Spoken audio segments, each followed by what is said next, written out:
La la la la la la. Never gonna give you up. Never gonna let you down. Stop right there. No one passes my bridge. Please? I need to get to methods too. Very well. In order to pass, you must solve my riddle. What does culturally responsive pedagogy mean? Oh, that's easy. Culturally responsive pedagogy is a teaching method that takes the diversity of the classroom and incorporates it into teaching. Not only do students have different learning styles, there are cultural differences that would impact that. To answer your question directly, culturally responsive teaching is about affirming students' history and culture, and incorporating their learning styles and experiences in lessons. The article What is Culturally Responsive Teaching points out that it's more than just adding Black history to the curriculum. Rather, it's about supporting student learning, develop cultural competence, and building a critical consciousness that's always aware of themselves and the diversity of the world around them.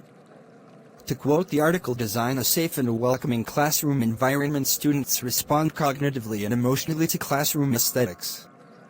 Whenever possible, aim for natural light, movable chairs and desks, and ample space to highlight student work and cultural artifacts. Let students know that the classroom is theirs to create together. In other words, encourage them to create a classroom community where they can depend on one another. We as teachers need to examine cultural behavior patterns in our classrooms so that the school itself is honest, caring, and human. I watched a net puzzle video recently that touched on the cultural impact of hip-hop in the area in a classroom setting. I think that's a good example of cultural responsive lessons in the classroom. The video mentions how culturally responsive teaching can be affirming to students by acknowledging their cultural background. It ensures the success of most students, essentially those whose culture would have normally gone underrepresented in schools. My good friend Alan Bridges isn't here right now, but as a social studies teacher he plans on incorporating that into his lessons. Have students look at historical events through the viewpoints of different cultures, and examine how those moments in history impacted them. The Ed puzzle brought up that what happens in the classroom should be more about student engagement and what information they cover. Although class should obviously have to include student learning, there should be more focus on that engagement. This leads to part of the video that mentions teachers should strive for student mastery over coverage.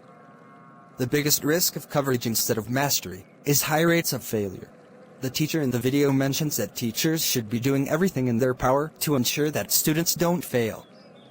I'm saying this with a sad dialogue animation right now, because some teachers don't do that. Or even do the opposite.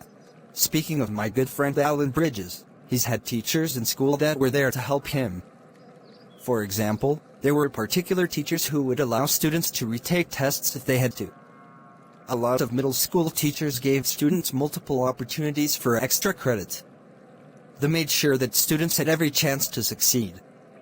The teacher in the Ed puzzle says if students want to succeed, we'll do everything in our power to help them succeed. That's culturally relevant, because it makes sure that all students are supported in their learning and they build a critical consciousness. Everyone, regardless of cultural background, is represented equally, and have equal and equitable chances to succeed. That's culturally responsive pedagogy. Good job. You two passed my bridge. Thanks. I'll be sure to bring field placement examples next time.